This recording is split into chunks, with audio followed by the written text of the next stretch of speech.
after, not last episode, but the episode before this, I modified this tank. I thought it only fitting that I go through, because I really like how this turned out, especially up here, as this is mainly where I tackled. I still need to add a few things to the front and change this bit.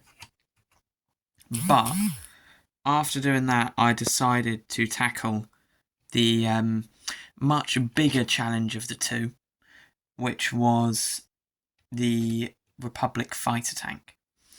And, well, not to toot my own horn or anything, I'll toot my own trumpet, but I think this looks sick. I very, very much like how this looks. And I'll just walk you through it. So basically, I've kept the entire back section, though it doesn't look it, is the same. But the main thing I got rid of was these big pieces down the side. And I instead swapped it for an assortment of different pieces that come to a relatively nice conclusion at the end.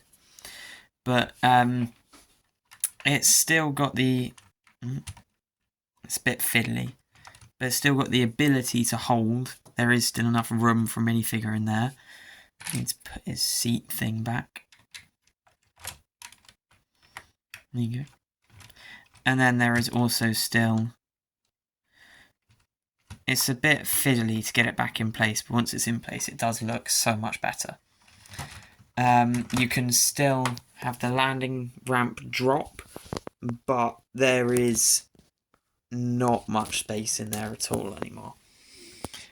And the big thing I did was I fixed up the cannons. Because these cannons just looked a bit naff, okay? That is a British word for just a bit pants, which is another British word for bad. So, yeah, I looked at a bunch of reference images and tried as best I could to capture the spherical to blocky nature of this. I think I've done the angle up here quite well, and then it comes back out to form these big block guns. They are a bit bigger than they are in Universe, but they are far, far better than the set. The only problem is they are fit as a fixed position. As a problem I've found with the last ones was that, I mean, I might trial having just one connection, because that might be better for posability. I might trial that in a sec, but something I found especially was that when just the Technic pin connection, it would, the posability of this set was not particularly great. So I instead opted for just a solid build to look very nice, and I'm very, very happy with it. So, yeah, now I've got a modified fighter tank and a modified AAT in pretty good scaling of each other. The only problem is this fighter tank does not actually fit in the build. Oh no. The fighter tank does fit in the build, but it's just, it will not, I know for a fact, because these streets are wider, it will fit along here, and it can come round, but it will not fit down there. So if I did have it in the mock, it would be a bit stuck because it wouldn't be able to come down there. Which would only be slightly problematic. Same as I'm not sure how it's going to get in because this is the entrance for where I'm building in the mock, so bit stuck. But that leads me quite nicely onto over here, as I've set out all of my phase 2 clone troopers. So we got the 501st, 212th, just elites and other stuff. 332nd, I got 2 battle packs them last week. My Legion, the 41st, the 187th, coming with that fighter tank set, and then these 2 Geonosis troopers. These are the only 2 of all of these that aren't going to be in the mock, which is quite a lot. But I've decided that this fighter tank is going to be coming across here, coming across that side of the mock, with a bunch of clones, probably the Kashyyyk clones with some 187th. Or I might just have all of these green type soldiers out here where they're obviously best suited, and then have all of these, this is going to sound odd, but all of these white soldiers with the white armour coming through, going through there and flooding these cities. I'm probably going to put the 332nd and a couple 501st in the streets, and then have everyone else in this main street battle here. That's the plan, but I'm going to do some building, and I'll catch you guys in a sec. As I'd already set out my clone troopers, I thought it was only fair that I also go through and set out my battle droids to show the scale of this mock. Because we've got about 50 clone troopers or so over there, that side or the other side of the wall. You can still see them, they're still set out. And then we've got the battle droids. There will be a lot more, especially on super battle droids, as this mock will not be done before the new battle pack comes out. And I want to get at least 3 of those before the end of this mock, so that I can have another, that would be another 9, so then I'd have 13 super battle droids, so I could have 1 dead and still a squad of 12, which I think would be really good. That'd also add 8 battle droids to my army, which is always useful. Alongside the battle droids, there's also going to be a civilian militia. In the actual Clone Wars, this is the rebels fighting against the battle droids. But because I just like the city, or need a name for the city pretty much, because this isn't even really Onderon anymore with the terrain I've done, which was the whole reason I picked Onderon in the first place, because I like the terrain, but a dark tan is just not my kind of colour for terrain. I can't do it. So I'm going to work on that at some point. But I've got an extra 10 different people that are respective militia members. And then also, this is all of the different minifigs that are going to be scattered throughout this mock. I'll have a lot running around. I've got people like Cara Dune in there. I've got quite a lot of Mandalorians. And they will be put in especially because of they will be defending their area from both battle droids and clones, because they don't really like either.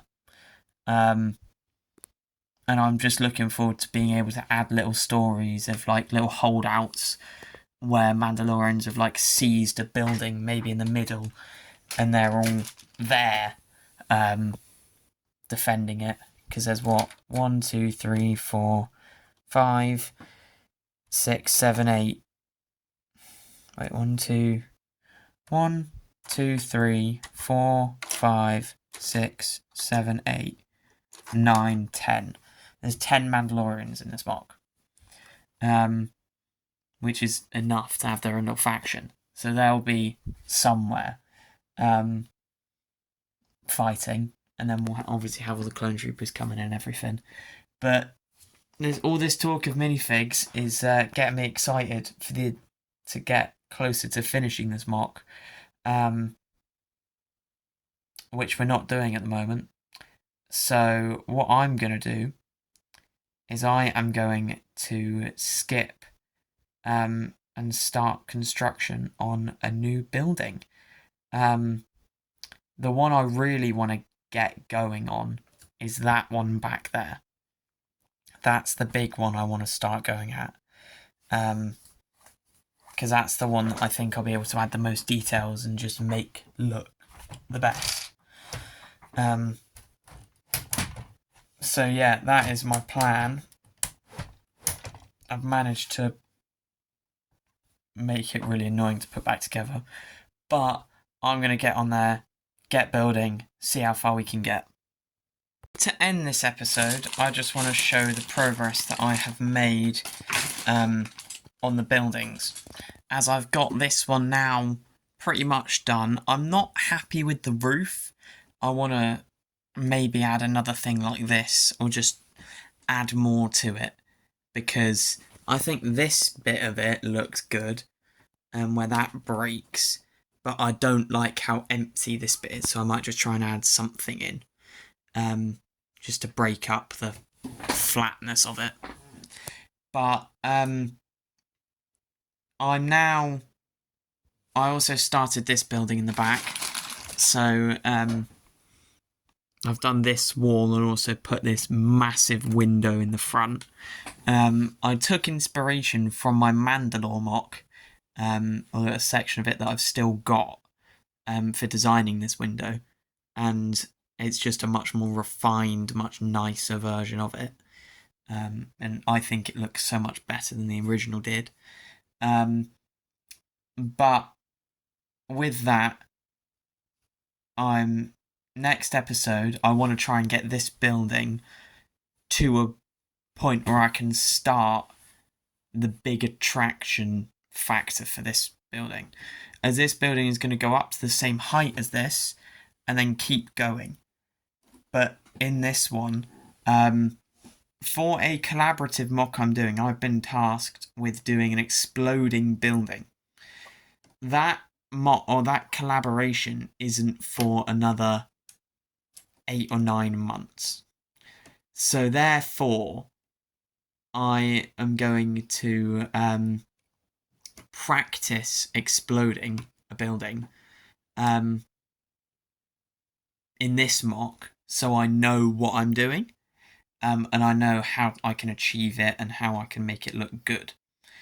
So that's my aim, because I've got these smaller buildings here, very small,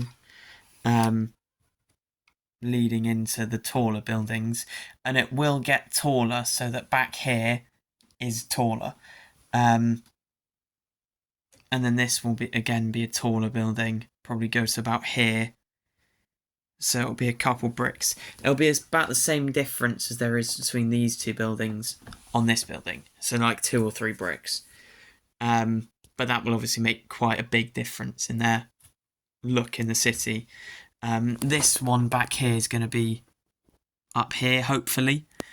But then this one's going to be quite short, probably about the same size as this one, maybe taller. Because I want that one to be short. A thin but tall one, tall looking. That one will be quite relatively short, maybe about here, or maybe a bit taller, but not massively tall. But yeah, I am very happy with this building. I like just the amount of colour I was able to put into this side. Now I've got these windows, because these windows add so much. I originally wasn't going to use black because I ordered many.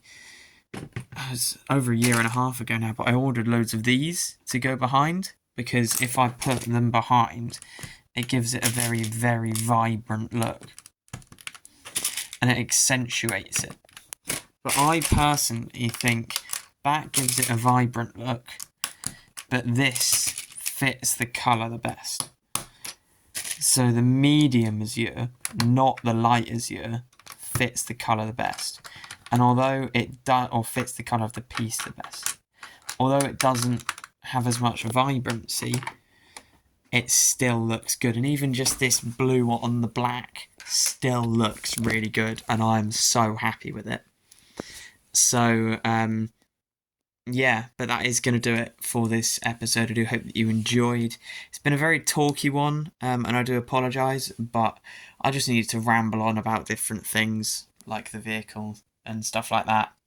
But yeah, I'm very happy, and I'll catch you guys in the next one. See ya!